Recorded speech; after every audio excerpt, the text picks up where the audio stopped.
Yo nada más me quedé con una pregunta, ahora sí que al aire. Ujú. Entonces, por ejemplo, el fármaco que sea más soluble en agua es como el fármaco de mantenimiento. Sí, normalmente los fármacos de mantenimiento van a van a ser menos potentes, pero van a tener mucho mayor efecto. Entonces, perdón, van a tener mucho mayor tiempo de vida media dentro de la sangre. Entonces, sí, es como una condición, más o menos requerida para mantener la anestesia. Ah, ok, gracias, profe. Ujú. Muy bien, entonces, Profe, yo tenía sí, otra duda. adelante. Lo de la presión, bueno, cuando decía que el fármaco era soluble y aumentaba la presión o la mantenía, solo es para anestésicos gaseosos, ¿verdad? Sí, sí, muchas veces, bueno, la mayoría, por ejemplo, de los fármacos intravenosos tienen características ligeramente más solubles. Entonces, casi no generan incremento en la presión arterial. Mientras que los gaseosos sí es una de las características que tienen. Gracias, profe. Ujú. Muy bien. Entonces, terminamos de ver lo que son los fármacos anestésicos generales. Entonces, de manera general, tenemos que, por ejemplo, el óxido nitroso o el xenón son fármacos que van a ser altamente liposolubles, pero van a ser bastante potentes. Entonces, actualmente el óxido nitroso es uno de los gases de inducción más utilizados en los diferentes tipos de cirugía, mientras que, por ejemplo, fármacos como el enflorano, isoflorano o el alotano se utilizan para el mantenimiento. ¿Cuál es una de las condiciones o qué características tiene o efectos adversos, podríamos decir, principalmente sobre el uso de los anestésicos generales? Pues principalmente es la disminución de la presión arterial, disminución de la frecuencia cardíaca, que esto inclusive puede poner en riesgo durante el proceso quirúrgico. También, por ejemplo, podemos tener una disminución de la presión intracraneana. Entonces, esto afecta directamente que puede haber posibles desmayos durante la anestesia o inclusive después puede haber, por ejemplo, toda esta como pérdida de memoria a corto plazo. Podemos tener un poco de desorientación o náuseas justo terminando la anestesia. Y a nivel, por ejemplo, de musculatura lisa y musculatura esquelética, pues vamos a tener parálisis temporal en cuestión de tanto los músculos esqueléticos. Vamos a generar, por ejemplo, la presencia de calambres, inmovilidad, inclusive dependiendo del tipo de anestesia, sobre todo cómo se vaya a estar administrando, podemos generar ciertas lesiones que van a tardar un poco en recuperarse y esto va, digamos, disminuir la motricidad de las personas. Si tenemos alteraciones en músculo liso, es decir, el músculo que normalmente está en esfínteres o en tejidos como por ejemplo el intestino, el estómago, parte de la tráquea, vamos a tener cierta parálisis de este tipo de músculos y esto por ejemplo se puede ver reflejado en ya sea tránsito intestinal lento, estreñimiento, cólicos, por ejemplo dificultad para deglutir o por ejemplo incapacidad para deglutir alimentos muy fuertes. Entonces, muchas veces lo que hacen los médicos es, por ejemplo, dar agentes que van a reactivar esta musculatura, por ejemplo, agonistas colinérgicos para más o menos ahí estimularlos. Eh, También, por ejemplo, podemos utilizar fármacos que ayuden al tránsito intestinal si hay un estreñimiento muy fuerte. Inclusive, por ejemplo, para algunas personas que también tienen como dolores muy fuertes, pueden dar algunos agonistas serotoninérgicos como la ergotamina que se utiliza como tanto para calmar el dolor y también para reactivar un poco la parte de la motricidad. Entonces son como de los efectos adversos que se tienen. Normalmente sí llega a haber cierta resistencia si por ejemplo una persona está en constante procesos quirúrgicos y puede haber una cierta ineficacia por algunos fármacos. Entonces se van como mezclando, se van utilizando fármacos alternativos. Pero fuera de ello y fuera de, por ejemplo, el riesgo que está dentro del quirófano, no hay más efectos que puedan trascender más allá de por lo menos un mes después de la administración o sobre todo después de que haya sido eliminado por completo el organismo. No hay efectos adversos que pudieran persistir en este tipo de personas, ¿no? Entonces, básicamente es como las generalidades de los anestésicos generales. Y finalmente, para ya terminar la unidad 2, la unidad 3, perdón, vamos a hablar acerca de los anestésicos locales. Los anestésicos locales, como su nombre lo indica, van a ser fármacos que tengan efectos solamente a nivel local. Es decir, a diferencia, por ejemplo, de los anestésicos generales, donde sí teníamos pérdida de conciencia, porque pues las personas realmente teníamos una disminución de la coordinación de, bueno, más bien de la sensibilidad de todo el organismo, en los anestésicos locales solamente va a ser de una región del organismo. Entonces, ¿qué características tienen los anestésicos locales? Como manera general, tenemos primeramente una amina, que puede ser ternaria, terciaria o cuaternaria.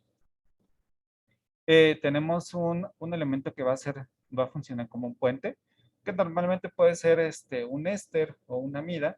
Por ejemplo, vemos aquí en la cocaína tenemos el éster, la lidocaína tenemos este grupo amida, y en color negro vamos a tener un grupo que va a ser un grupo lipofílico, es decir, algo que nos va a dar cierta solubilidad hacia, hacia la parte de ácidos grasos.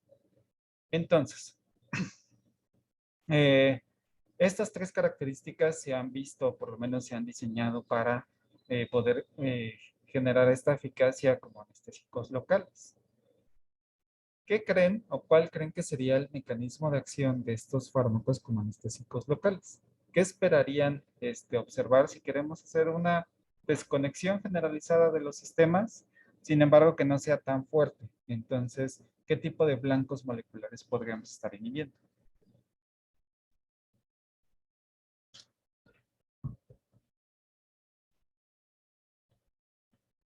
¿O cómo se les ocurriría que podríamos generar esta anestesia local?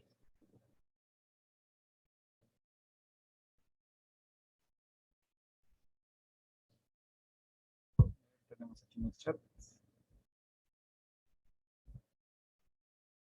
Ganglios y terminaciones nerviosas, ok. Blancos en el sistema periférico, ok. Selectivo por alguna terminación nerviosa, ok, sí.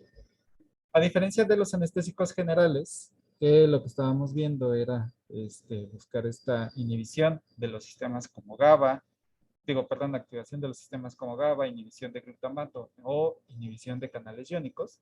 De esta manera van a ser principalmente agentes que van a inhibir canales de sodio.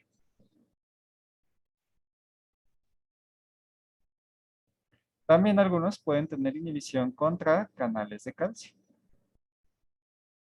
¿Dónde van a estar? Pues como bien mencionan, en las terminaciones nerviosas.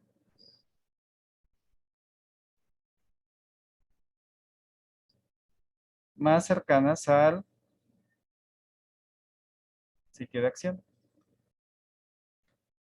Entonces, por ejemplo, aquí la diferencia de los anestésicos generales a los anestésicos locales es que va a depender mucho de la vía de administración y sobre todo de la zona donde se va a administrar.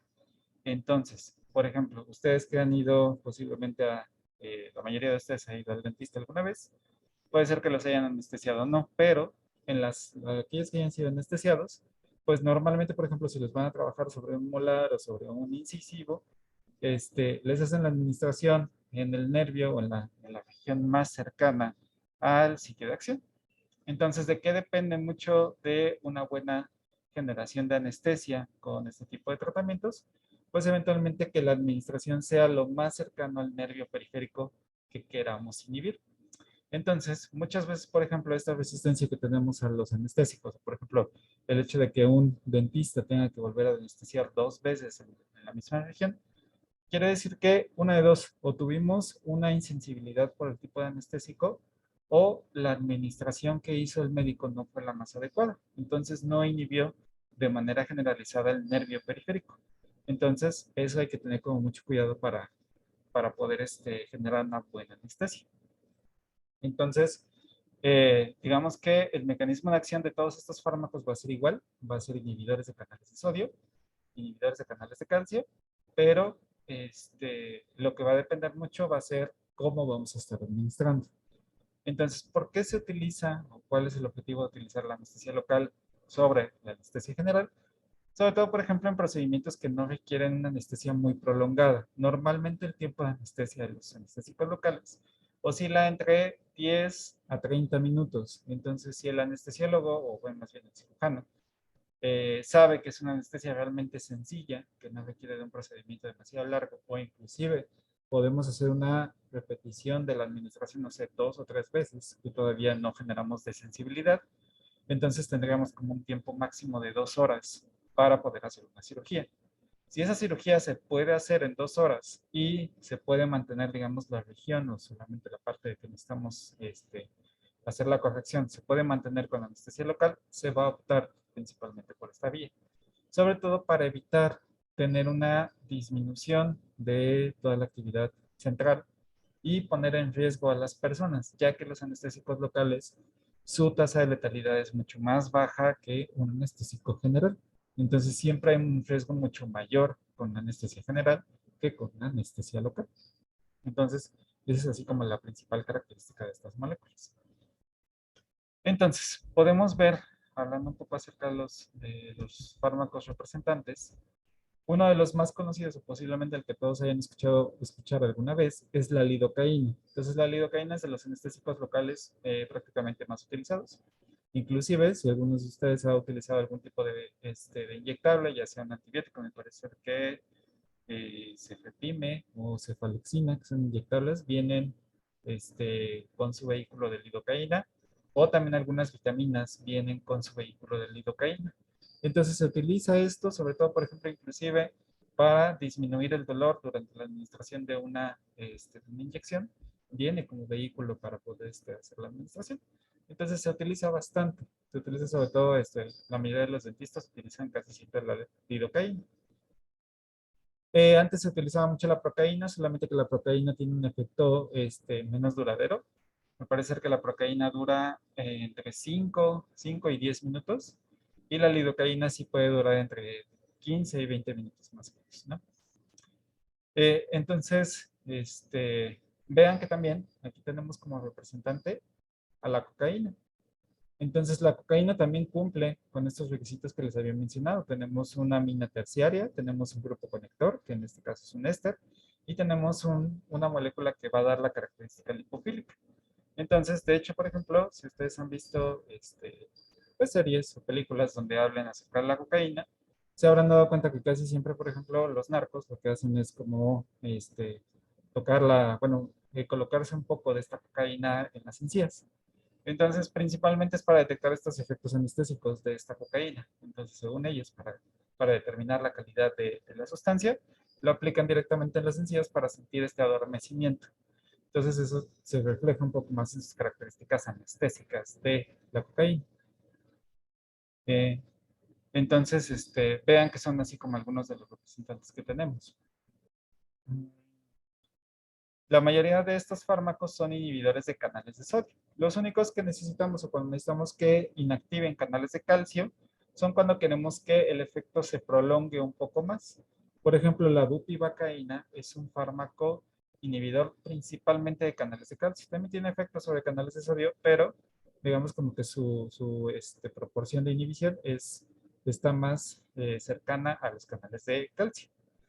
Entonces, digamos que la bupivacaína se utiliza sobre todo para mantenimiento, por así decirlo, de la anestesia local. Obviamente no vamos a hablar de un mantenimiento igual que con la anestesia general, donde sí un mantenimiento puede durar hasta 6, 7 horas con el mismo anestésico. Aquí estamos hablando de que nuevamente son como 10, 15 minutos más de tiempo que se da con la administración. Entonces, ¿cómo van a funcionar este tipo de fármacos? ¿O qué características tienen sobre su mecanismo de acción? Entonces, de la parte izquierda tenemos un diagrama de cómo está el canal de sodio. Es un canal que tiene cuatro subunidades para hacer la formación del poro. Entonces, recuerden que casi siempre los diagramas de canales de iones, siempre los vamos a ver. Si los vemos de una forma superior, vamos a imaginar que este es el poro. Entonces, tenemos las diferentes unidades. En este caso sería la unidad 1, 2, 3 y 4. Pero si nosotros desdoblamos estas unidades, pues las vamos a estar viendo cómo está representado aquí en el esquema. Entonces, entre la región 3 y 4 vamos a tener nuestra zona de inactivación. Entonces, quiere decir que en esta región de acá vamos a tener el sitio de unión de los diferentes anestésicos locales. Para que el anestésico local haga efecto, que prácticamente solo es poner un tapón directamente al canal de sodio y evitar que la conducción de la fibra nerviosa se lleve a cabo, tenemos dos posibles mecanismos. Un mecanismo que se le llama la vía hidrófoba, que no depende del uso, y el otro es la vía hidrófila, que es dependiente del uso. Entonces, vamos a centrar la atención en el esquema de la derecha. Aquí tenemos, en rosa tenemos la representación de la membrana plasmática, en este caso una membrana del nervio periférico. Aquí tenemos la cara extracelular. Entonces quiere decir que del lado izquierdo tenemos lo que va directamente en contacto con la sangre o el espacio extracelular de la célula, que sería pues prácticamente el equivalente a esto, ¿no? Sería como más o menos encima. Entonces, y aquí del lado derecho tenemos la cara que sería la cara interna, es decir, la cara del citosol. Entonces, ¿qué es lo que podemos ver? En esta región de aquí tenemos la representación del canal iónico, casi no se ve muy bien. Es prácticamente como la compuerta, ¿no?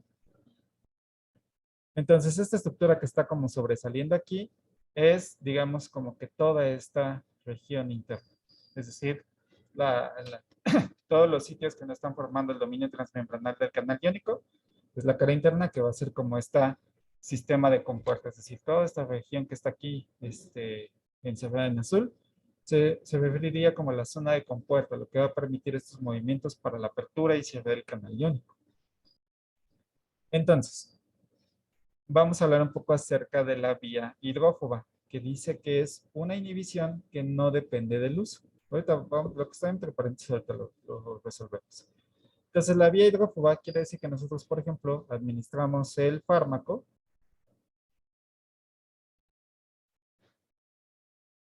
Entonces, administramos el fármaco y ¿qué es lo que va a hacer este anestésico? Se va a unir por la cara extracelular hacia el canal iónico y lo va a bloquear. Es decir, simplemente va a generar aquí un tapón y va a inactivar el canal. Entonces va a generar ahí de esa manera su efecto anestésico. Ahora vamos a hablar acerca de la otra vía, la vía hidrófila. En la vía hidrófila, la diferencia va a ser que las propiedades del canal, del anestésico, le van a permitir tener dos fases dentro del organismo. Es decir,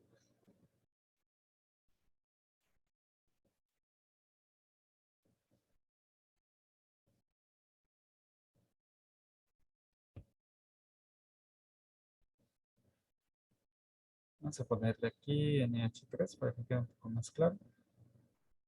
Aquí. Entonces tenemos este fármaco. Tenemos aquí nuestro grupo amina. Entonces sabemos que el pH de la sangre o el pH fisiológico es 7.4, que es ligeramente alcalino.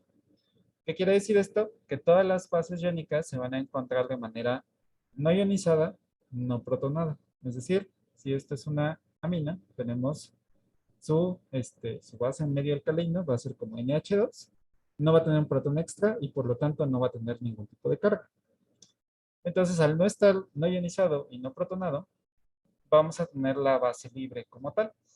Entonces, recuerdan que les había mencionado que estos anestésicos locales tenían una molécula que les daba, bueno, una parte de la estructura les daba esta característica lipofílica que le permitía atravesar las membranas plasmáticas. Entonces, regresemos aquí a las estructuras. Vean que, por ejemplo, aquí la tetracaína, tenemos este grupo amino junto con una cadena lateral, pues relativamente larga, de 4 carbonos. Entonces, lo que está en negro les va a permitir el paso a través de la membrana plasmática. Entonces, si esas características se cumplen, lo que se ha propuesto es que este fármaco, en su forma no ionizada, no protonada, puede atravesar la membrana plasmática, llegar al otro lado, protonarse un poco porque el pH dentro de la célula es ligeramente más ácido. Entonces aquí ya se puede protonar, ya se puede ionizar y protonar. Y entonces lo que significa es que puede atravesar la membrana plasmática, llega al otro lado y puede hacer una inhibición por la cara interna del canal. Entonces, ¿qué quiere decir esto? Que este tipo de fármacos lo que hacen es que atraviesan la membrana, lo inhiben por adentro y también lo pueden inhibir por afuera. Entonces, este tipo de fármacos que son, que van por la vía hidrofílica, van a tener mayor tiempo de vida media y van a ser fármacos un poco más potentes. Entonces, estos fármacos se caracterizan por tener un tiempo de inhibición mucho mayor que los que solamente se van por la vía hidrófuga. ¿Cómo podemos potenciar este efecto anestésico? Pues aumentando la dosificación. Es decir, si queremos, por ejemplo, mantener más tiempo el tiempo de anestesia, lo que vamos a hacer es dar dosis repetidas. Y entonces vamos a saber que estos tienen la capacidad de inhibir por más tiempo al canal. De ahí lo que viene en la parte interna que dice dependiente del uso. Quiere decir que, por ejemplo, en la primera administración de este fármaco en color rojo, vamos a tener una inhibición por la cara exterior y a lo mejor solamente el 10% de toda la dosis que administramos puede permear al interior de la célula y hacer una inhibición por la cara interna. Pero, por ejemplo, si administramos una segunda dosis de este fármaco, pues lo que va a pasar es que nuevamente vamos a tener ciertas características inhibiendo en la parte exterior, pero vamos a tener el otro 10% que va a entrar y que va a permear en la cara interna.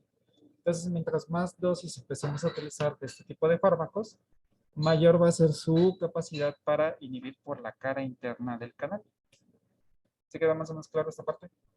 Profe, ¿puede repetir eso último que acaba de decir? Sí, supongamos que, por ejemplo, en la primera administración tenemos una dosis y el 90% del efecto va a ser por la cara externa, es decir, va a llegar el fármaco y va a inhibir aquí el 90%. Después puede que difunda un 10% de toda la cantidad del fármaco. Entonces, 10% del mecanismo inhibitorio va a ser a través de la cara interna del canal iónico. Entonces, digamos que eso es con la primera dosis. Supongamos que el anestesiólogo está viendo que el nervio se está reactivando. Entonces vamos a administrar una segunda dosis. Entonces administramos la segunda dosis. Nuevamente el otro 90% va a ser por la cara interna. Sin embargo, ahora vamos a tener un 10% extra, porque también puede permear, y vamos a tener mayor inhibición en la cara interna. Si continuamos con estas administraciones, pues va a llegar a un punto donde vamos a tener inclusive un 50% de moléculas en la cara interna y entonces vamos a tener un efecto inhibitorio mayor. Entonces, digamos que este mecanismo se beneficia con la administración repetida. Profe, y una pregunta, en ese caso, por ejemplo, los que van hacia la cara interna es como que se fueran sumando, por así decirlo, ¿no? Ujú. ¿Y los de afuera también se van sumando o eso sí se van como que retirando cada Se vez van que se retirando. va? Realmente Ah, como hay mayor flujo en la cara externa, tanto porque hay fluido de sangre o el flujo, digamos, como que es mucho más rápido, se van lavando. Entonces estos fármacos se van retirando mucho más rápido, ya que si se quedan internos, su metabolismo va a ser mucho más bien, su degradación va a ser más lenta y entonces el efecto va a perdurar por más tiempo. ok, gracias, profe. Ujú. Ah, pregunta Julio, ¿qué características dijo que permitía atravesar la membrana? Primeramente, que tuviera un buen grupo lipofílico, es decir, que por ejemplo, lo que está aquí en negrito, sea lo suficientemente lipofílico para que permita el paso a través de la membrana plasmática. Y dos, que el pK de estos fármacos sea lo suficientemente alcalino para mantenerse no ionizado, no protonado en condiciones de pH fisiológico. Si por alguna razón se mantiene, por ejemplo, una carga positiva, inclusive en el pH fisiológico, o por ejemplo tenemos una aminia cuaternaria dentro de su diseño, entonces no va a poder generar este mecanismo. Entonces depende mucho del pK de las aminas y del grupo que está en color negro. Luego pregunta Jessica, ¿qué sucedería? ¿El pH fisiológico se puede alterar con algo externo? Y si sí, con este proceso, se puede alterar el pH, pero normalmente son décimas, es decir, lo máximo que podemos, el pH fisiológico puede oscilar entre 7.2 y 7.4. Ya por debajo de ese valor o por encima de ese valor, ya tenemos una acidosis metabólica o una alcalosis metabólica.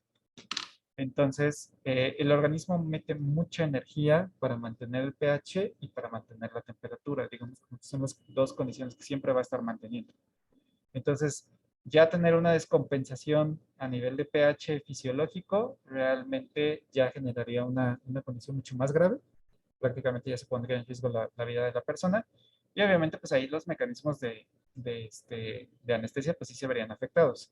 Sin embargo, digamos que es como de todo el caos que está generando el organismo para sobrevivir, como que sería lo menos relevante identificar ese cambio de pH sobre la anestesia. No sé si me expliqué un poco, Jessica.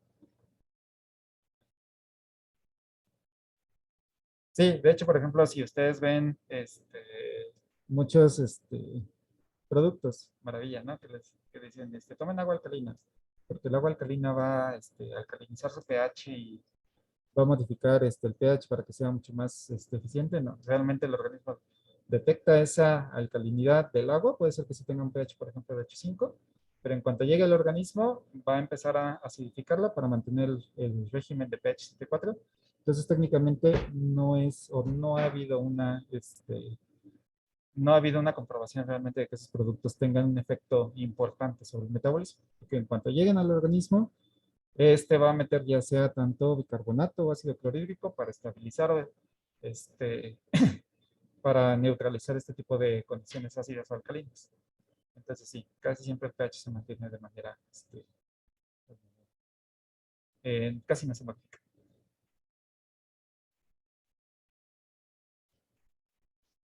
¿Qué se le administra a una persona que tiene alcalosis? Una persona que tiene alcalosis metabólica, que normalmente es ya, estamos hablando de 7,8, 7,6 en pH, normalmente se llegan a administrar, se utilizan sueros para neutralizarlo, es decir, para más o menos regular a 7, a 7,4. Se dan grandes cantidades de líquido. Casi no se utilizan ácidos débiles porque realmente estos sí modifican mucho el pH y no tenemos tanto control con respecto a los ácidos. Normalmente lo que se hace es dar grandes cantidades de suero para normalizarlo o estabilizarlo. Entonces digamos que con alcalosis metabólica casi no hay tanto problema. Simplemente con una rehidratación, una buena rehidratación es más que suficiente. Ya cuando es una acidosis metabólica muy severa, entonces sí se puede dar un poco de bicarbonato. Pero en el caso de la alcalosis es relativamente más sencillo, solamente dar hidratación y con eso es más que suficiente.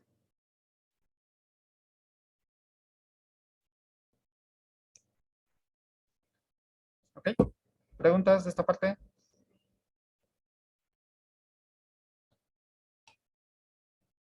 ¿No? Ok, entonces, ¿qué efectos adversos podemos tener de el uso de los anestésicos locales? Normalmente lo que más se puede ver es cierta desensibilización con la dosis repetida, sobre todo, por ejemplo, si son fármacos que van por la vía hidrófoba, se puede desensibilizar el canal iónico con dosis repetidas y por lo tanto la eficacia de este tipo de fármacos va a disminuir. Son fármacos que llegan a ser relativamente peligrosos si llegan a torrente sanguíneo en grandes cantidades. Ya que entremos a ver la parte cardiovascular, vamos a entender mejor el mecanismo que está pasando. De manera general, si quieren ahí anótenlo, que uno de los principales efectos secundarios que generan este tipo de fármacos son la presencia o la generación de arritmias cardíacas. Entonces, una arritmia cardíaca significa que el ritmo del corazón ya no va a ser el mismo. Es decir, el corazón casi siempre está manteniendo un mismo tono y una misma simetría dentro de las diferentes señales. Una arritmia quiere decir que en todo este proceso coordinado hay un elemento que no está respondiendo en el tiempo que debería estar. Imagínense como, por ejemplo, si ustedes están bailando y alguien está dando un paso extra, ¿no? En el baile. Entonces, ese paso extra se nota y empieza a desequilibrar a todos los demás integrantes, ¿no? Que están ahí bailando. Lo mismo ocurre dentro del corazón. Si hay un elemento que está marcando un paso extra, entonces esto genera una alteración en el ritmo cardíaco. Entonces, estos fármacos, como son inhibidores de canales de sodio, pues realmente no son selectivos, es decir, cualquier tipo de canal de sodio que esté presente en cualquier tipo de terminación nerviosa o en cualquier tipo de órgano, va a ser inhibido por este tipo de fármacos. De ahí que se utilizan solamente como anestésicos locales administrándolo lo más cercano posible al órgano que queremos estar inactivando, de tal manera que no generemos estos efectos a nivel periférico. Es decir, no vimos que hubiera alguno de estos anestésicos locales, como lidocaína, como un anestésico general a nivel intravenoso. Entonces, esto pondría en riesgo la salud cardiovascular de las personas. Entonces, aquí digamos que nos tiene limitado la vía de administración y la eficacia con que llega este fármaco al organismo. Entonces, ese sería como uno de los principales efectos adversos de este tipo de fármacos, la generación de arritmias cardíacas. Y también dependiendo, por ejemplo, podemos generar cierta parálisis. No es relativamente agresiva, pero sí podemos generar parálisis dependiendo de cómo sea la administración. Entonces, los médicos lo que están haciendo es buscar nuevas estrategias de administración para que sea mucho más óptimo la llegada de estos fármacos al sitio que queramos inhibir. Por ejemplo, ya se está intentando, por ejemplo, utilizar administración láser o administración con androides o con estos brazos mecánicos para administrar específicamente lo más cercano al nervio. Sobre todo, por ejemplo, en cirugías que van a ser sobre la médula espinal. Sabemos que, por ejemplo, tenemos diferentes tipos de nervios en cada una de las vértebras. Entonces, administrar de manera incorrecta un fármaco en alguna de las vértebras puede inclusive generar la lesión de este nervio y tener efectos importantes en el organismo. De lo más conocido es que se genera esta parálisis de las extremidades, ¿no? Entonces la persona deja de caminar por una mala administración de este tipo de fármacos. Entonces solamente hay que cuidar esa parte. ¿Ok?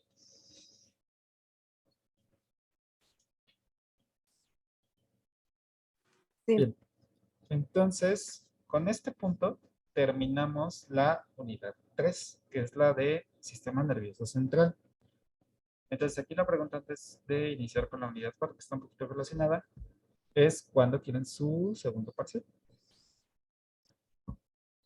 ¿Lo quieren este sábado, 30 de abril, o lo prefieren el 7 de mayo? El 7 de, El 7 el de 7 de mayo. mayo. 7 de mayo, a ver, déjenme les hago una, porque aquí también. Y, profe, ¿se podría ver, por ejemplo, lo de los casos clínicos? O sea, como para poder ver cómo podríamos detectarlos. Ah, sí, los casos clínicos. Ok, sí, sí, sí. Se me ha pasado a buscarlos, pero sí. Entonces, si quieren, lo dejamos el 7 de mayo y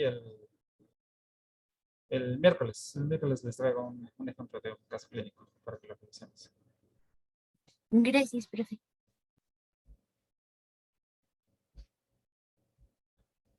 Ok, entonces 7 de mayo, igual se los dejo el sábado, todo el día. Y va a venir desde pues, todo lo del sistema nervioso central.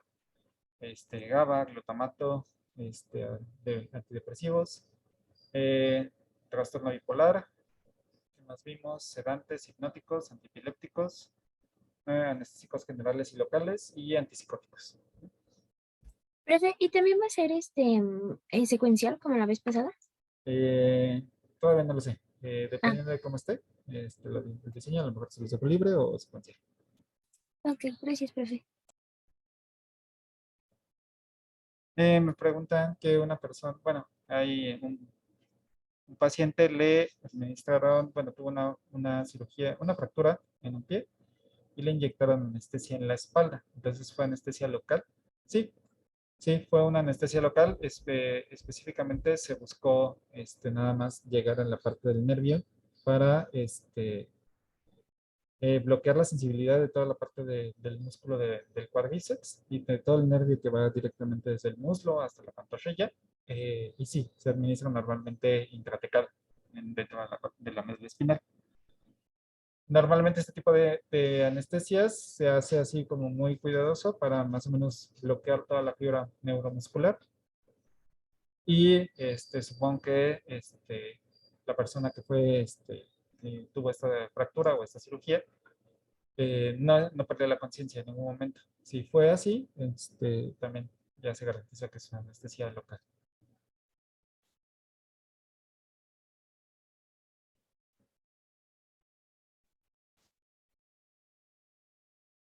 Ok, sí, sí estaba consciente. Entonces sí, era una anestesia, anestesia de tipo local. Profe, y una pregunta. Entonces, bueno, eh, una administración de un anestésico local podría causar también hasta, por ejemplo, con los dentistas que decía usted, una parálisis facial o algo así. Llega a haber algunas ocasiones donde sí ha habido casos donde se genera cierta parálisis facial de los nervios musculares y sin embargo todavía está lo que es la cuestión de parálisis facial es un poco desconocido porque por ejemplo inclusive el mismo estrés puede generar parálisis. Sin embargo, por ejemplo, dicen, ok, pues ya se generó el parálisis facial, pero ¿cómo lo podemos reactivar? Entonces, se les dan, por ejemplo, algunos estimulantes neuromusculares, o se les dan algunos fármacos que puedan bloquear estos efectos anestésicos, pero la parálisis se mantiene. Entonces, sí se ha notado que ha habido casos donde se puede generar parálisis facial. Sin embargo, es como un detonante, más que como un fármaco que pueda generar así la parálisis como tal. Muchas veces estas personas ya están como predispuestas a la generación de este tipo de condiciones, pero que ya la anestesia es lo que desencadena este efecto. Ah, ok, gracias, profe. Sí. ¿Puedes recordarme? Bueno, me preguntan que si vamos a ver otros desórdenes. ¿Puedes recordarme cuál es el TIC? Se me fue el... El trastorno de identidad disociativa. Identidad disociativa.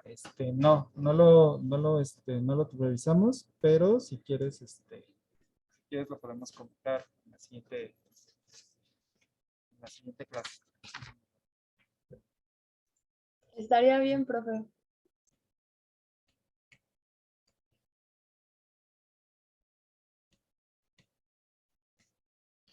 Sí, igual, si alguno de ustedes, por ejemplo, tiene curiosidad por cualquiera de las razones de una patología o algún tipo de trastorno más adelante, con gusto lo podemos tocar, aunque no venga en el parte del programa.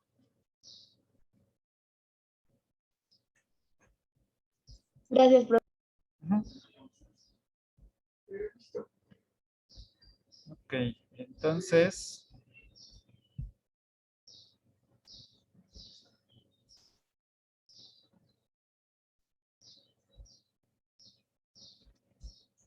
bien, ahorita vamos a tocar otro tema que está muy relacionado con esta parte de anestesia. Y vamos a hablar un poquito primero acerca de cómo es la coordinación, que complementa un poco la información que vimos de anestesia, y después tocamos la parte de inflamación. Entonces, la siguiente unidad se enfoca sobre algunos trastornos inflamatorios y también trastornos sobre vías respiratorias. Entonces vamos a empezar un poco más acerca de la definición de qué es un proceso de dolor y después vamos a hablar sobre la inflamación. Entonces, empezando con el término dolor, se considera como una experiencia sensorial y emocional desagradable asociada con una lesión tisular real o potencial, descritas en términos de dicho daño. Entonces, nosotros como seres racionales tenemos o le asignamos una terminología a un fenómeno fisiológico. Es decir, nosotros interpretamos el dolor o hablamos de dolor simplemente cuando tenemos alguna sensación incómoda o alguna sensación que nos está molestando. El dolor, como bien menciona aquí, es una experiencia que solamente es característica sobre todo de los seres humanos. También se ha visto que algunos mamíferos superiores también tienen la percepción de dolor, pero digamos que se aplica más hacia los seres humanos, sobre todo por esta interacción del lenguaje y todo este proceso de comunicación con otras personas. Se menciona que es una experiencia sensorial y emocional, es decir, que, por ejemplo, nosotros podemos decir que tienen dolor, por ejemplo, cuando se sienten tristes, cuando tienen la pérdida de un ser querido, cuando terminan con su pareja o cuando tienen una discusión muy fuerte con algún familiar, pueden sentir esta sensación de dolor. Sin embargo, no hay una lesión física que pudiera explicarse como esta sensación de dolor. Simplemente es una percepción de un entorno o del medio de cómo lo estamos percibiendo. Entonces, el dolor va a ser distinto para cada uno de nosotros. Es decir, el umbral del dolor que tenemos cada uno de nosotros puede ser muy diferente hacia otras personas. Por ejemplo, siempre les pongo este ejemplo. Si por ejemplo ustedes se lesionan, supongamos se cortan o se machucan un dedo, van a tener una sensación dolorosa. Sin embargo, si comparamos, por ejemplo, esa misma cortadura o ese mismo machucón con una persona como, por ejemplo, un albañil o un mecánico, pues realmente a nosotros nos va a doler como 3 o 4 veces más que inclusive a un mecánico o a un albañil. ¿Por qué? Porque ellos realmente por su trabajo están más expuestos directamente a este tipo de lesiones o están más acostumbrados. Entonces, para este tipo de personas, su umbral del dolor está elevado. Entonces, a nosotros nos va a doler mucho más que a otra persona, a pesar de que es la misma lesión en cuanto a intensidad o inclusive en daño que se está generando. Entonces, digamos que el dolor va variando. Es cierto esa parte de que las mujeres tienen un umbral del dolor entre 2 y 3 veces más que los hombres. Sobre todo este umbral del dolor está diseñado sobre todo para soportar el proceso de parto. Entonces, es como una de las razones a nivel fisiológico o a nivel de diseño de por qué el umbral del dolor está más elevado en el caso de las mujeres. Ahora bien, ¿cuál es la diferencia entre nocicepción? La nocicepción es el término neurofisiológico que se refiere a los mecanismos neurales por los cuales se detectan y son transmitidos los estímulos nocivos que pueden ser de diferente índole, térmicos, mecánicos, eléctricos y químicos, desde las fibras periféricas hasta el sistema nervioso central. Entonces, la diferencia es que la nocicepción es cómo se va a generar este proceso doloroso. ¿Cuáles son los mecanismos que se van a estar activando? ¿Quiénes son los que van a estar mandando estas señales a nivel de integración sobre el sistema nervioso central? ¿Y quiénes van a estar relacionando o qué neurotransmisores van a estar manteniendo la conducción sobre el sistema nervioso central? Entonces, en el caso, por ejemplo, nuevamente regresando al ejemplo del mecánico y de una lesión de nosotros, los procesos nociceptivos van a ser iguales para las dos personas, es decir, va a haber una ruptura de tejido, va a haber liberación de neurotransmisores, se va a procesar en el sistema nervioso central y se va a mandar una respuesta. La diferencia es que en el caso a la hora de que lo interpretamos como doloroso, dependiendo de cómo sea nuestra percepción del dolor, va a ser que sea más o mayor o más o menor elevado por la sensación dolorosa. Entonces, esa es, digamos, como la diferencia. El dolor va a ser subjetivo para cada persona y la nocicepción va a ser el mismo mecanismo para las dos personas. ¿Se queda más o menos claro estas definiciones? Sí, sí, profe.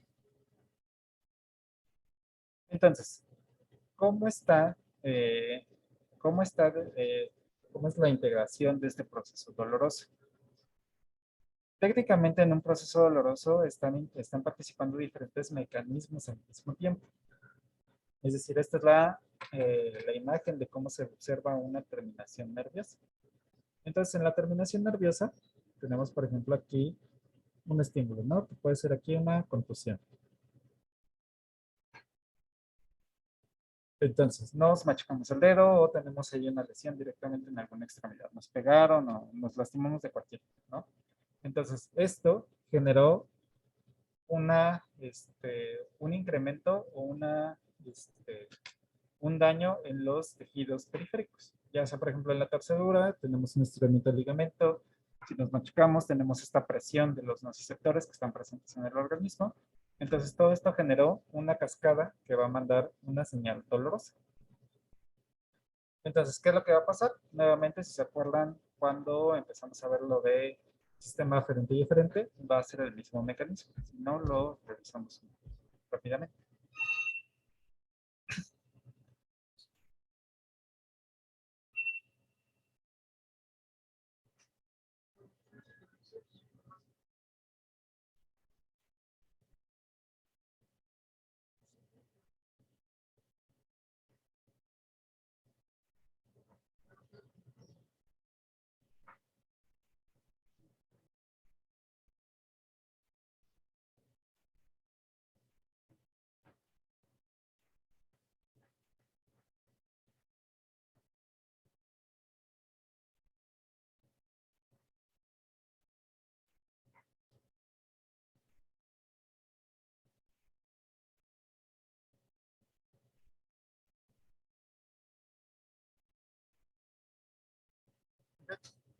Entonces, tenemos la percepción de algo doloroso, una lesión directamente en la terminal nerviosa. Esta señal se va a activar y va a mandar a través de la vía aferente. Entonces, percibe esta señal, directamente la manda a médula espinal, de aquí se va a cerebro, y en cerebro se procesa y se manda la señal de regreso. Recordemos que, por ejemplo, si la lesión es muy agresiva, podemos generar simplemente un arco reflejo.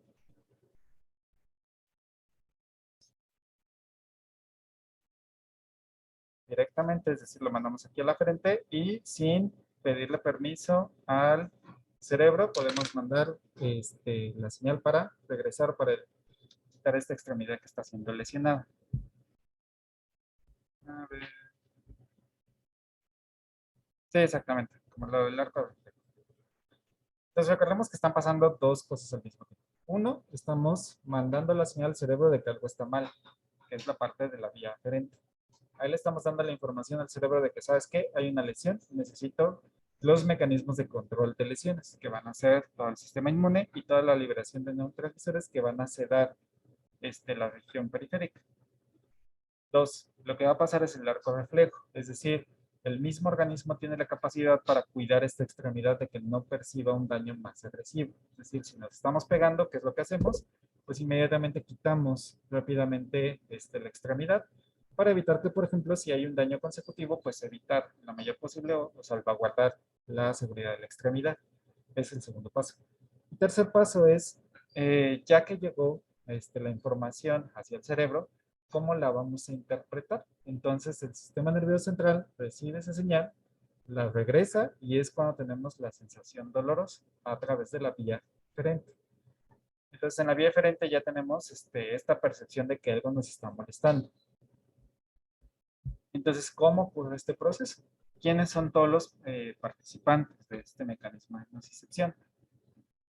Entonces, tenemos, por ejemplo, vías excitadoras que van a propagar esta formación dolorosa y tenemos vías inhibitorias que van a prevenir la percepción de estas señales dolorosas.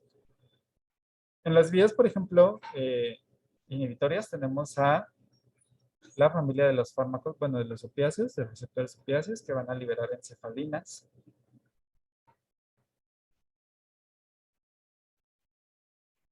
Estas encefalinas van a ser como nuestros anestésicos internos. Es decir, constantemente nosotros estamos liberando estas encefalinas en todo momento, que puede ser a través de los receptores de tipo opiáceo o también de receptores de tipo de serotonina. Por ejemplo, ustedes ahorita que están, si algunos de ustedes están sentados, por ejemplo, todo su peso de la parte superior de su cuerpo está descansando sobre sus muslos. Entonces, tanto los muslos como los glúteos están recibiendo todo el peso de su cuerpo. Si no tuviéramos estas encefalinas, esa presión que estamos generando sobre el músculo y sobre los nervios que tenemos ahí, generaría una sensación incómoda. De hecho, cuando, por ejemplo, notamos esta disminución de estas encefalinas, si ya llevan, por ejemplo, si ustedes ahorita tienen 3, 4 clases seguiditas y están en una misma posición, ya cuando sea su tercera clase ya van a estar súper fastidiados, les va a doler mucho la espalda. Entonces ahí es cuando ya el organismo dice, ya me agoté todas estas encefalinas, hay una mala postura, hay una mala, ya no tenemos los mecanismos anestésicos necesarios, entonces ya voy a empezar a generar un proceso doloroso. Obviamente estas encefalinas se van degenerando, entonces si ustedes, por ejemplo, descansan o hacen un cambio de postura, pues le dan chance al organismo de nuevamente sintetizar estas encefalinas y volver a tener estos anestésicos de forma generalizada. Que también es un buen anestésico. Tenemos, por ejemplo, al GABA. El GABA también es un muy buen agente anestésico que va a estar como regulando esta sensación. Entonces, esto es como a nivel inhibitorio. ¿Qué pasa a nivel excitatorio? A nivel excitatorio, quienes van a mantener o van a mandar la señalización dolorosa hacia la médula espinal y de ahí hacia el medio periférico van a ser los canales iónicos. Entonces, por ejemplo, canales iónicos como canales de sodio, canales de calcio que están presentes en las terminaciones, se encargan de mandar estas señales excitatorias. Entonces, aquí es donde les decía que, retomando un poco lo que acabamos de ver de anestésicos locales, pues, ¿qué hacen los anestésicos? Son fármacos que antagonizan el funcionamiento de estas vías. El bloqueo de estos canales de sodio van a permitir que no se mande de manera correcta la sensación dolorosa desde el medio externo hacia el cerebro.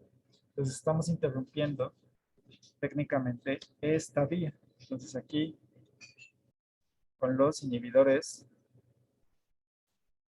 de canales de sodio, lo que estamos haciendo es cortar totalmente esta conexión. Entonces no va a haber una señal que se mande directamente hacia el medio espinal ni que se interprete por sistema nervioso central. Por lo tanto, no va a haber una respuesta y tampoco va a haber un arco reflejo, porque técnicamente toda esta vía está, no se está mandando el mensaje correcto y por lo tanto no tenemos este procesamiento de señales, ¿no? Entonces, esa es la parte que está funcionando de manera aferente. Ahora, ¿cómo está distribuido? ¿Cómo tenemos este tipo de nociceptores dentro de nuestro organismo?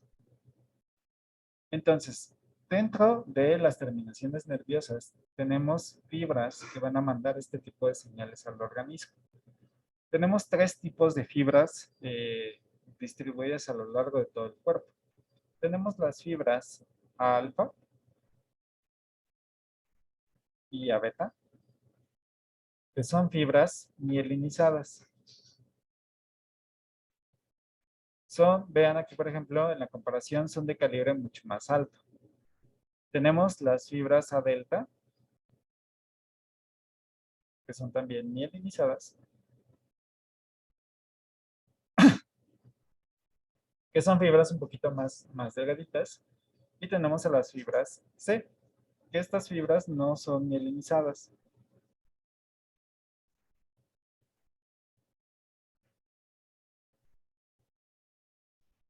Y vean que, por ejemplo, su tamaño, su calibre es mucho más pequeño en comparación con, por ejemplo, las fibras alfa y las fibras A beta.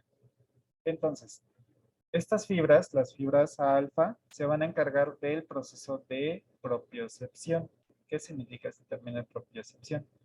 La propiocepción significa cómo te encuentras en el espacio y cómo te encuentras colocado. Por ejemplo, ustedes, si prestan atención a su cuerpo, van a darse cuenta cómo está haciendo la presión, por ejemplo, el calcetín en su pie derecho.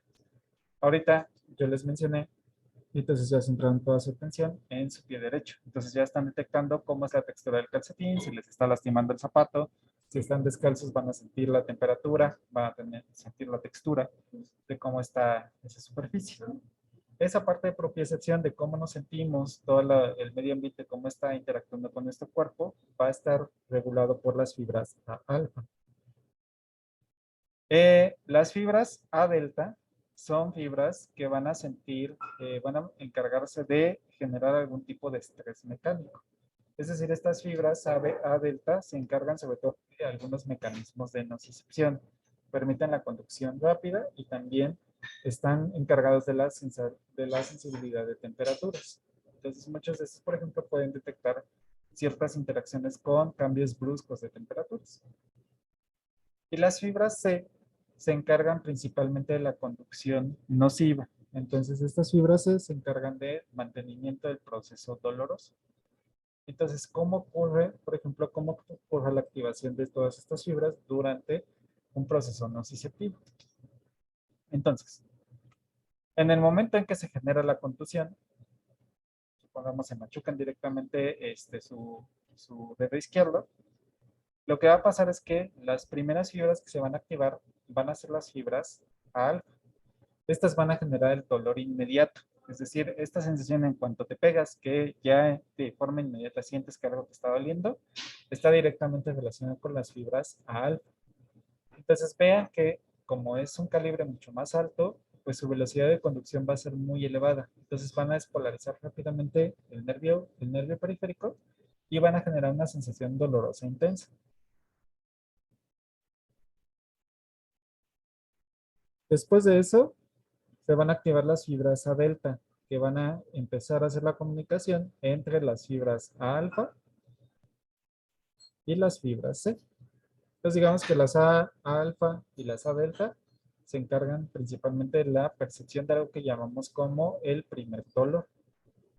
Si ustedes hicieron, por ejemplo, su práctica, no sé si los que llevaron el sistema en línea, les pusieron una práctica donde tenían que aplicarse un palillo directamente en el antebrazo. Entonces, ahí empezaron a observar cómo era la percepción del primer dolor. Después de que se genera este primer dolor, que es realmente en el momento de la contusión y en el momento de la lesión, después viene una disminución de esta excitabilidad y empezamos a activar a otras fibras que van a ser más lentas, que van a ser principalmente las fibras C. Entonces, como son fibras no mielinizadas, su tasa de velocidad va a ser mucho más lenta. Pero estas se van a encargar o van a mantener el dolor por más tiempo. A esto le vamos a llamar el segundo dolor. Y este segundo dolor es, por ejemplo, ustedes se pegan y cuánto tiempo les dura este proceso doloroso. Normalmente puede ser puede ser entre 30 minutos hasta 3 horas durante el mismo día. Van a tener esa sensación dolorosa intensa, si es que no tienen algún tipo de tratamiento. También dependiendo de la lesión, puede ser que les dure hasta 2 o 3 días más, ¿no? Dependiendo de qué tanta gravedad sea. Pero esto va a estar caracterizado principalmente por las fibras C. Entonces las fibras C se van a encargar del mantenimiento doloroso. ¿Hasta aquí vamos a ver? Sí, profe. Ok. Entonces, ese es como el proceso de iniciación de dolor. Ahora, este tipo de receptores van a tener diferentes características. Tenemos receptores que son de tipo mecánico, que se ven afectados principalmente por alteraciones sobre la presión dentro del organismo. Entonces, estos tipos de receptores se van activando con un incremento de la tensión o de la presión que se genera. Por eso se genera a través de un estrés mecánico. Los nociceptores de tipo térmico también pertenecen a las fibras alfa, perdón, y estos se van a activar con cambios extremos, es decir, 45 grados, o temperaturas muy bajas, como 5 grados aproximadamente. Y tenemos los receptores polimodales, que van a generar estímulos dependiendo de cómo sea la destrucción que hayan generado los primeros dos receptores. Entonces, digamos que las fibras C se encargan de potenciar este dolor y las fibras A se van a encargar de la sensibilidad de este tipo de cambios en las condiciones dolorosas.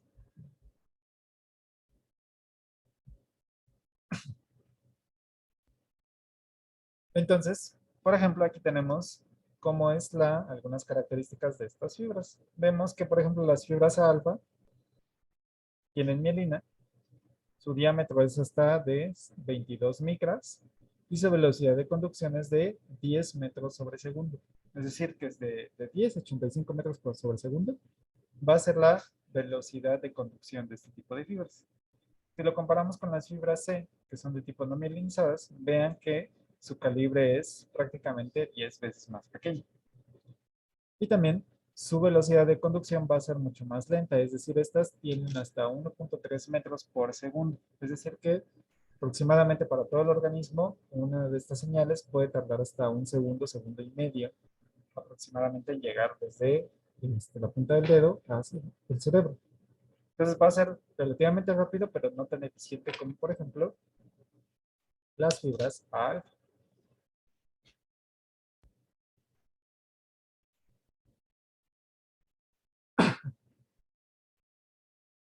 Entonces, ¿quiénes van a ser los principales receptores que van a estar involucrados en el proceso doloroso? La mayoría de las fibras mielinizadas van a tener canales iónicos que van a ser sensibles a este tipo de cambios. Este tipo de canales van a ser denominados canales TRP. Y tenemos una gran familia de receptores de TRP. Tenemos, por ejemplo, receptores como TRPV1, TRPV2. Tenemos una familia, me parece, cerca hasta de 10 integrantes de fármacos TRP. Cada uno de ellos, por ejemplo, puede ser sensible a diferentes tipos de agonistas. Por ejemplo, pueden ser algunos agonistas a ciertos cambios mecánicos, otros van a ser activados por diferentes cambios en la temperatura, otros por cambios al pH. Entonces, digamos que este tipo de canales van a permitir esta excitabilidad dependiendo del estímulo que sea presenciado. Aquellos, por ejemplo, que hicieron su práctica con animales de ácido acético, pues parte de los fármacos, bueno, más bien parte de los mecanismos dolorosos que se están explorando era la activación de los fármacos de los receptores TRPV1, que eran sensibles a cambios de pH, específicamente los miembros de la familia ASIC, que eran canales iónicos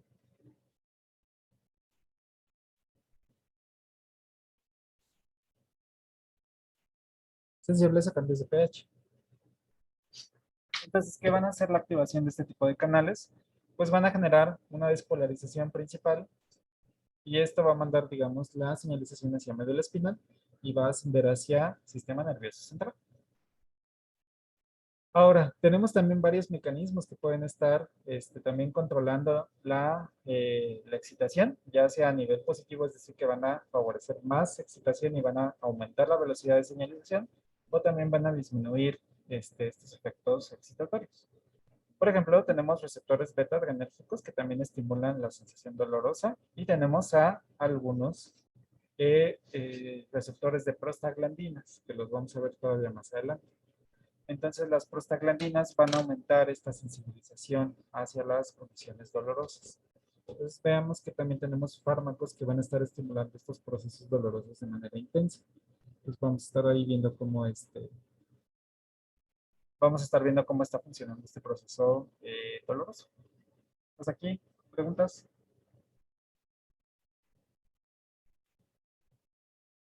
No, pero todo bien. ¿No? ¿Todo bien? Ok.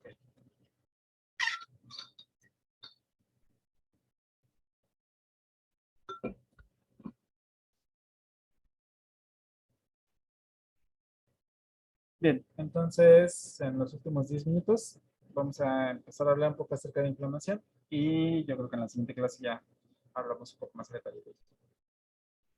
Entonces, digamos que esta es la parte de dolor.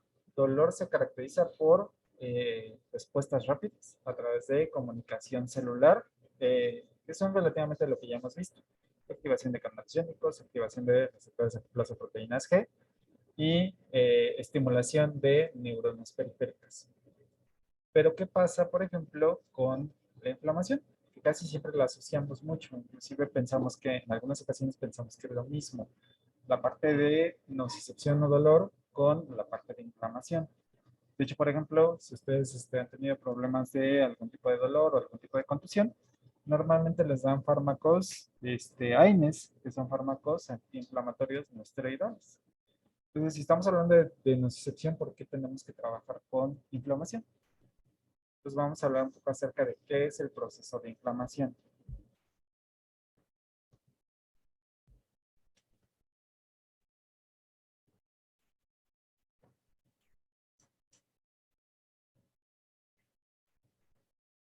Entonces, la inflamación es un proceso lento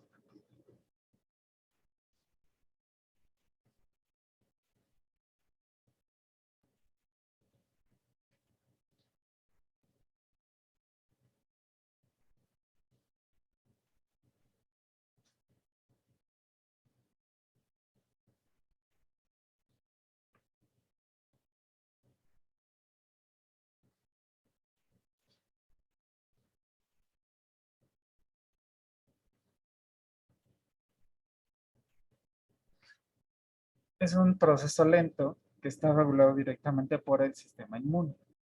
Entonces, la parte de nocicepción está relacionada principalmente con mecanismos sobre activación del sistema nervioso central, mientras que el proceso inflamatorio tiene que ver específicamente con el sistema inmune. Entonces, el sistema inmune es un sistema que se encarga de salvaguardar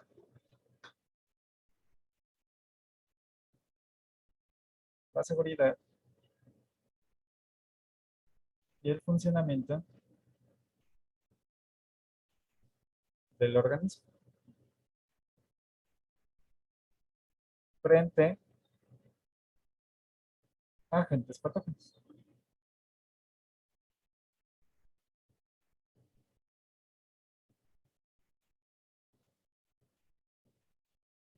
Entonces, de manera general, el sistema inmune es como el policía de nuestro sistema. Entonces, ¿qué pasa? Regresando, por ejemplo, a este ejemplo, ¿no? Entonces nos machucamos, generamos una ruptura de algunos vasos capilares porque la contusión fue muy fuerte, tenemos desgarre de algunas partes del músculo y tenemos una lesión pequeña del nervio periférico, ¿no? Eso generó un primer dolor, ya procesamos ese primer dolor por las fibras o los mecanismos que acabamos de mencionar. Y después viene la activación de las fibras C, que es el inicio del segundo dolor. En esta parte del segundo dolor también se van a desencadenar los mecanismos de inflamación.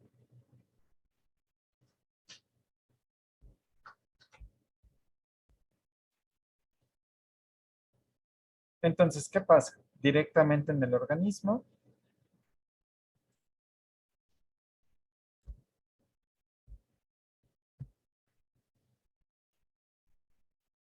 vamos a salir que tenemos aquí el tejido.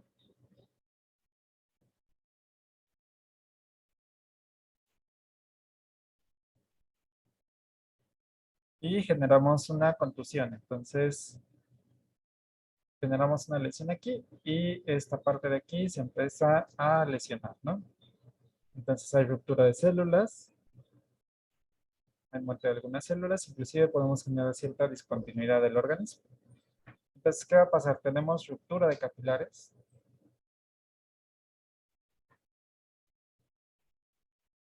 lesión de epitelio y lesión del nervio periférico.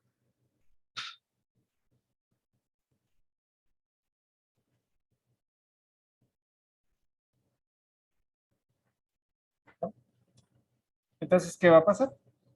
Pues el organismo necesita reparar este sistema.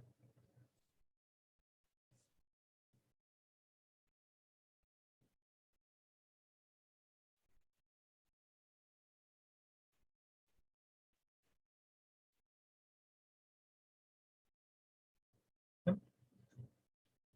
Entonces, primeramente necesitamos cómo reparar el tejido que fue lesionado y dos, identificar si, por ejemplo, dentro de esta lesión hubo algún tipo de infiltración de algunas bacterias o algunos virus o cualquier tipo de agente patógeno. Entonces, ¿quiénes van a ser los primeros que van a estar, que van a entrar o que van a activar esta vía de señalización? Van a ser los macrófagos y neutrófilos.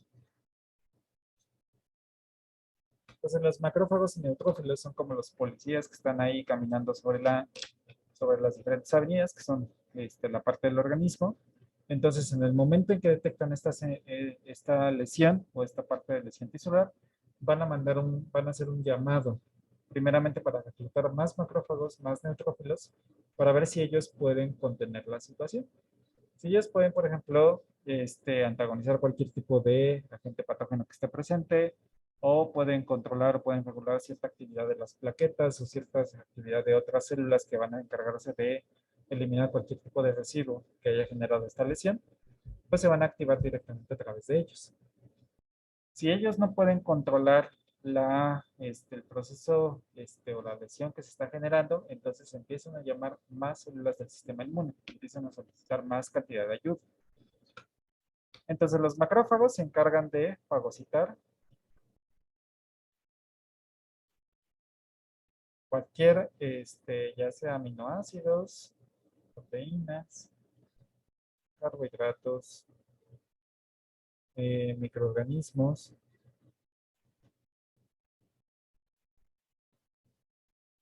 que se hayan generado directamente de la ruptura de la lesión. Entonces ellos, por ejemplo, empiezan a detectar que hay fragmentos de células desperdigados por todos lados. Los macrófagos empiezan a fagocitar todos estos procesos que no ya tienen un control para dar paso a la iniciación de la mitosis y de la reparación tisular y también a la activación, por ejemplo, de las plaquetas para rellenar el hueco que se haya presentado. Los neutrófilos se van a encargar principalmente de la liberación de histamina y el reclutamiento de más células del sistema inmune. Entonces, la histamina también recluta otras células que son los mastocitos. Estos también producen histamina. Entonces, lo que estamos viendo es un cierto patrón. Es decir, una célula empieza a reclutar a otra célula y otra célula empieza a reclutar a otra célula. Entonces, vamos a empezar a incrementar el número de células que van a estar llegando directamente al sitio de acción. Entonces, vamos a dejarla hasta aquí. Quédense más o menos con esta idea de que es un reclutamiento en cadena para llamar más células del sistema inmune. Entonces vamos a dejarlos aquí. No sé si tengan alguna pregunta y si no, nos vemos. Sí, sí, nos vemos el día miércoles. Gracias, profe. ¿Sí? Profe, ¿cree que esta presentación y la pasada ya así como completita las pueda actualizar y esta subir? La anterior creo que nada más ya está, porque no les hice anotaciones casi, bueno, sí un poquito, pero la otra ya está. Ya está como completa. Pero sí, sí le subo esta también. Es que, bueno, a mí no me aparece la presentación, la pasada, solamente me aparece hasta cuando estábamos empezando. em, Creo que me parece que era depresión. Se supone que ya la actualicé, o sea, la guardo y se las vuelvo a subir en el mismo archivo. Entonces, se supone que tendrían que nada más que sobreescribir el archivo para que les dé ya toda la información. Pero sí ya debe de estar completa. Si no, les creo en otro para ver que si hay algún problema, pero ya debería estar completa. El sistema Ah, nervioso central ya debería estar completa hasta lo que noté el día de hoy. ok, sí, gracias, profe. Sí, pero lo reviso de todos modos. Cuídense mucho. Nos vemos. Hasta luego, profe. Gracias, profe. Hasta luego.